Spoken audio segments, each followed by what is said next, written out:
Nama saya Hakasimi Kemasfat dengan NIM J0403251023. Di sini saya akan menjelaskan algoritma bubble short. Nah, pertama, kenapa disebut bubble short? Kita bayangkan kita punya gelembung atau balon. Nah, di mana setiap balon itu punya deretan angka acak seperti yang sudah saya masukkan di sini. Nah, algoritma bubble short ini bekerja dengan membandingkan dua angka yang bertetanggaan. Nah, jadi kayak ini sama ini, dia tuh bakal nuker terus sampai posisi ke terakhir seperti 9 dengan 76 besar 76. Berarti ini tidak terjadi pertukaran atau tidak terjadi swap. Kemudian 76 dengan 58 lebih besar 76, maka 58 dengan 76 swap. Kita ganti. Oke, selanjutnya 76 dengan 43. 76 lebih besar dari 43 jadi kita swap. 76 dengan 12 lebih besar 76 jadi kita swap lagi. 76 dengan 33 lebih besar 76 jadi kita swap lagi. Nah, sampai di kondisi terakhir ini, 76 menjadi angka paling besar. Jadi dia tidak akan disenggol lagi. Jadi kita cukup membandingkan 5 ini saja.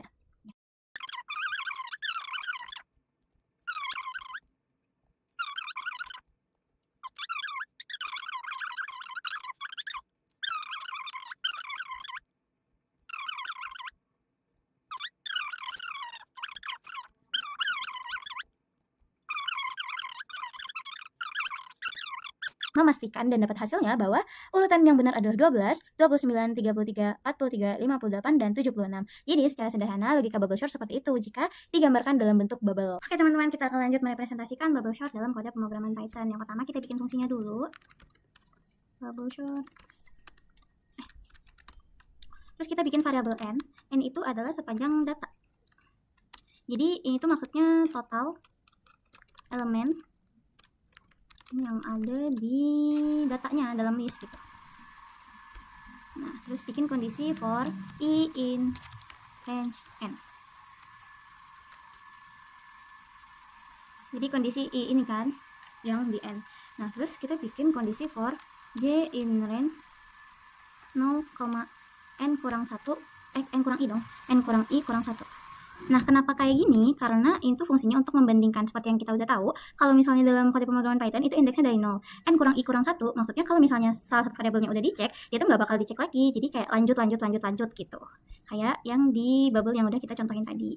Nah, terus kita bikin logikanya. Logikanya gimana supaya dia tuh bisa tahu kalau misalnya ini lebih gede daripada ini, dia tuh bakal nge-swap. Jadi kita bikin di sini if data J gitu. If data C lebih besar daripada data J tambah 1. Nah, jadi kita tinggal swap aja data C, data J tambah 1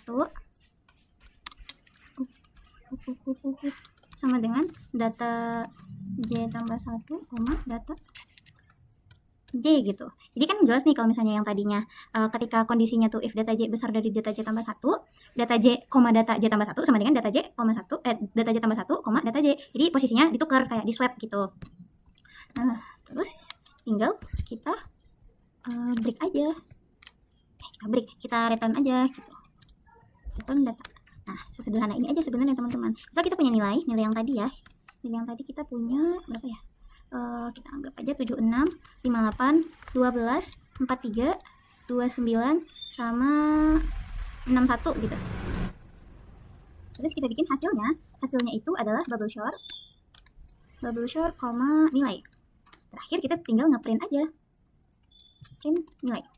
Nah, sebelum saya ngerun, saya mau ngejelasin dulu. Di sini kan nilainya 76 ini. Terus hasilnya bubble short, nilai. Berarti fungsi yang digunakan dalam hasil ini adalah bubble short ini gitu. Terus kita print. Coba kita run ya.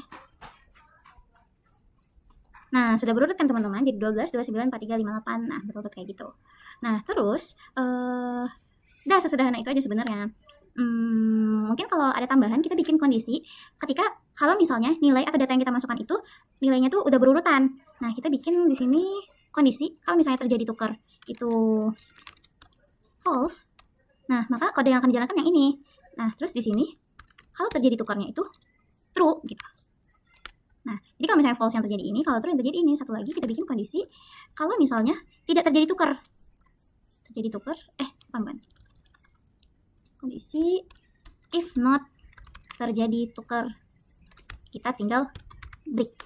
Nah, jadi fungsinya itu apa? Supaya si bubble short ini gak perlu mikir lagi kalau misalnya di list yang panjang tadi gak ada terjadi tukar, dia langsung ngebreak. Jadi gak terjadi looping yang sia-sia gitu. Oke, lanjut poin terakhir yaitu time complexity.